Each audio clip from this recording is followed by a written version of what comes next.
don't ask me what the price of gold will be in the future.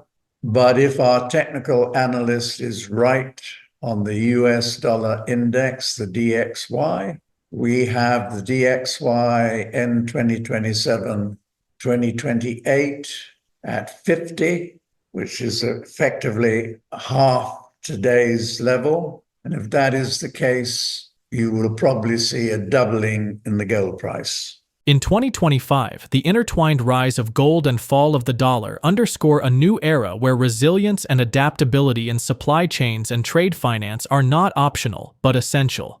In a major analysis released this week, the investment bank outlined scenarios where gold could reach nearly $5,000 per ounce, noting that if 1% of the privately owned U.S. Treasury market were to flow into gold, the gold price would rise to nearly $5,000.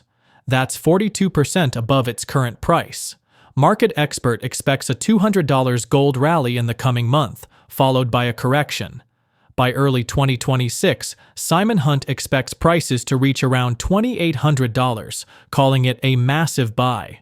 Looking further ahead, he warns that if the US dollar index falls further, it could trigger major gains in gold price from current levels.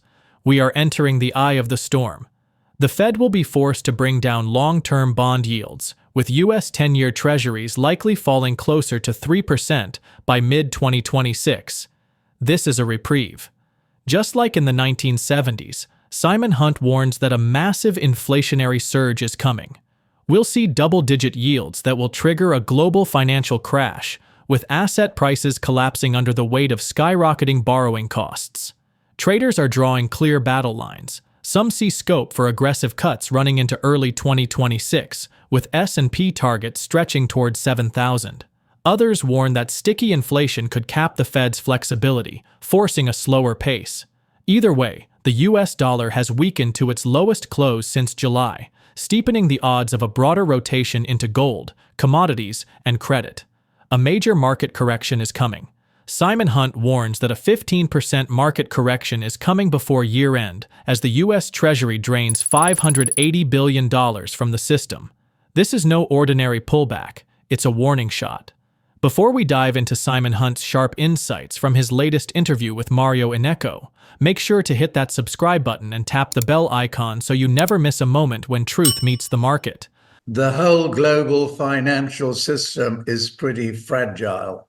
And it's in the major central banks' interests to bring long-term bond yields down in order for the Fed in particular to do their major refinancing. So our take, based on our technical associate, is that in the very short term, we could see 10-year treasuries rising a tad from here. But by the middle of next year, we will see them closer to 3% than to 4%. It's from that moment that we see an inflationary takeoff, almost stagflation, with underlying inflation rising faster than underlying growth. So that by the time we get into 2027, 2028, we won't be seeing 10-year treasuries at the 4 or 5% level, but probably over 10%. And that implies also that in the Western world, long-term bond yields will be in double digits as well. And the reason for this is that we are going to see a repetition of what we encountered in the 1970s and early 1980s, when in the mid-1970s, having seen inflation rising sharply, it then came down and we're in the same bottoming out process, and they will start rising in the second half of next year. The issue then is what happens to the global financial system and economy when bond vigilantes will be demanding a premium over inflation levels, double digit. So that is going to then lead to a massive crash in asset prices across the world, as yields in the double digits just crash the financial system. So, in a nutshell, that's what we're seeing. I think we will see gold prices rising by another 200 in the next month or so. I then think that we are going to have a good correction, which may be aligned to the central banks intervening in the bond markets with a spillover into gold.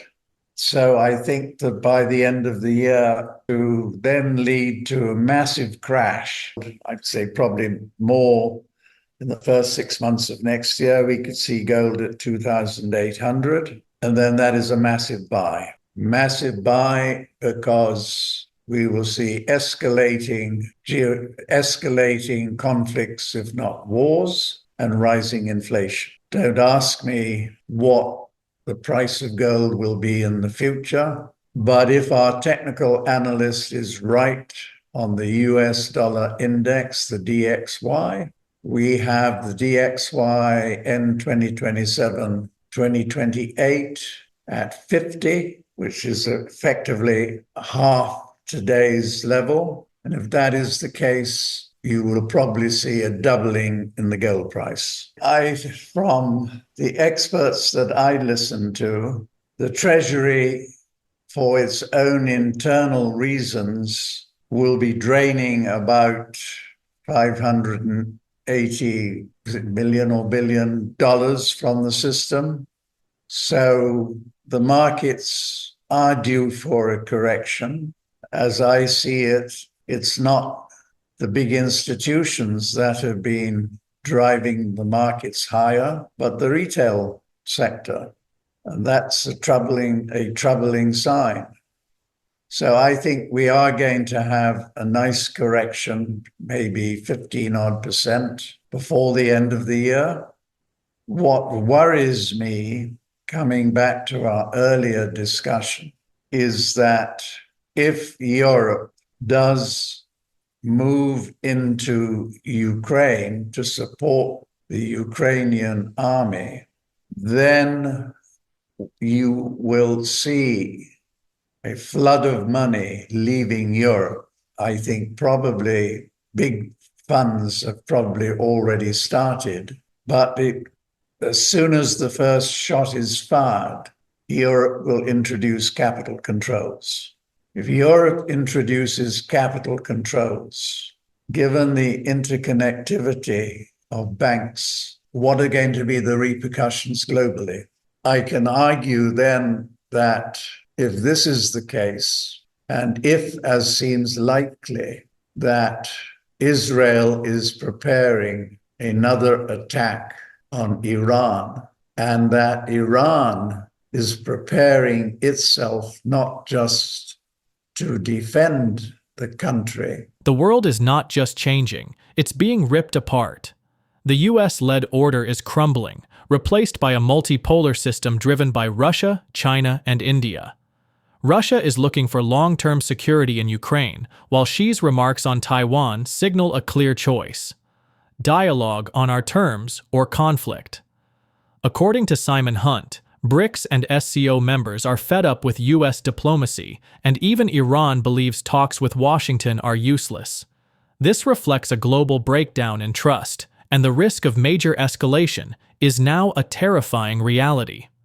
At the recent Shanghai Cooperation Organization (SCO) summit, Modi, Xi, and Putin, leaders with different ideologies, were suddenly on the same stage, speaking the language of partnership.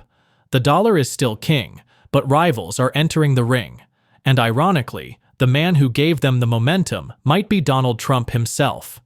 Despite a potential short-term boost from US backing, the UK is on a collision course with civil unrest. Furthermore, SimonHunt predicts sharp market corrections within 6 months, but if Europe escalates in Ukraine, that timeline could be pulled forward, bringing the crisis to 2026, Let's get back to the interview. Beginning of September is the anniversary of when World War II started, and so that was like 86 years ago, which is Howe and Strauss, who wrote The Fourth Turning, they talk about the seculum, which is usually like 80 to 100 years. So we must be due for a big conflagration. So what do you think is the probability of a major war? And I don't want to see a major war, but it looks like the EU, Germany, France, and the UK have no indication, well, they have no intention of negotiating with Russia for peace. If anything, they keep provoking Russia. I heard that Merz called President Putin one of the worst ever dictators and murderers in history. And I guess that didn't go down well with the Russians. Not really. Um, let's put this into the big picture.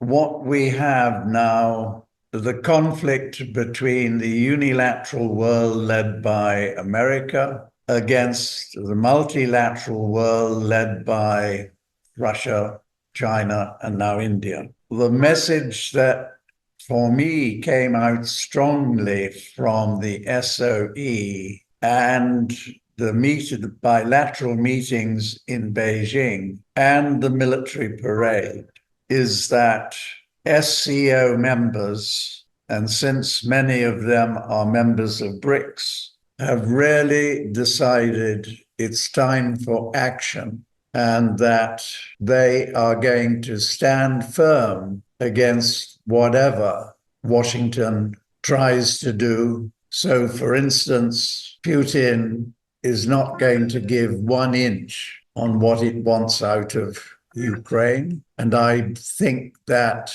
it's very likely the big issue for Moscow is their future long-term security. And that means in one form or another, they need control over all Ukraine, because within a short period of time, it's most likely that America will have hypersonic technology or the equivalent, and therefore drawing a boundary line at the Dnieper River is not going to give them sufficient radar warning of any impending missiles. So my bet is that they will get control over Kiev, get control over Odessa, and then they will say, now we are prepared to negotiate. Our terms are these. Accept them or don't accept them. And when you read what President Xi said in addressing his troops before the military parade, that message was very, very clear. I will send you a note that I sent out this morning with the relevant quotations, because it was really, when you read between the lines, it's either accept what we want or else it's conflict. I will send you the actual quotes, because I read them as basically saying, let's come together in dialogue with mutual respect, or else. I think that one of the messages coming out of these and other meetings is that the big countries, SCO and BRICS, have really got tired of diplomacy from Washington. It gets them nowhere. And in fact, I think it was Iran's foreign minister who actually said, we have given up with negotiating with Washington. It gets us nowhere. If that's the view of the leadership in Russia, it will be the same in Iran, rather. It will be the same in Russia, China, and India. Being an outsider living in Dubai and looking on the UK, I think somehow or other in the short term, probably with the support of America and American big financial institutions. The worst will be alleviated in stock markets, but the country itself will be veering towards civil war. So we could well see big corrections over the next 6 months in the stock market, very fragile bond market, but the big crash is postponed until that 27-28 period, unless, I keep coming back to the unless, Europe physically goes into Ukraine. Then all bets are off, and what should happen in 27-28 will happen in 26-27. That's my bottom line. Yeah, so yeah, it seems like you expect something not great, conflict, and that it will either be next year or in 2 to 3 years' time. So the market is split. Bonds hedge downside risk, stocks price upside recovery, and gold has emerged as the arbiter of distrust. The coming days will decide whether this divergence resolves in a soft landing rally or fractures into stagflation fear.